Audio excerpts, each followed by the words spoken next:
कई चीज लीगल हो सकती है और इमोरल हो सकती है, कई चीज इमोरल हो सकती है और वो इलीगल भी हो सकती है।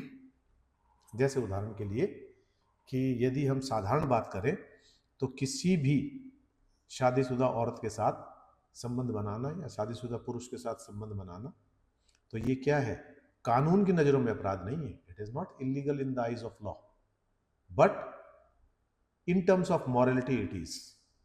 तो हम क्या करेंगे, जो पहले ही एडल्ट्री था वो अब ऑफेंस है ही नहीं। यदि कोई व्यक्ति, दो बालिग लोग हैं, शादीशुदा है, आपस में मतलब नहीं, किसी की पत्नी है और किसी और का पति है, या अनमेरिड है कोई, या एक मैरिड है एक अनमेरिड है, कुछ भी हो सकता है, यदि वो आपस में फिजिकल संबंध बनाते हैं तो ये ऑफेंस नहीं है। अब ये ऑफेंस नहीं है, लेकिन समाज तो ऐसे नहीं चलता, समाज तो इसकी इजाजत नहीं देता, मॉरलिटी की नजरों के अंदर ये ऑफेंस है।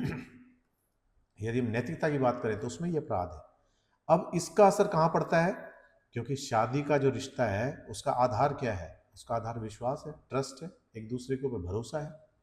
और यदि कोई व्यक्ति अपनी पत्नी को छोड़कर या अपने पति को छोड़कर किसी अन्य से संबंध बना रही है, तो उसमें ट्रस्ट कहाँ रह गया, भरोसा कहाँ रह गया। तो जब ये भरोसा टूटता है तो शादी जैसी संस्था भी चरमरा जाती है।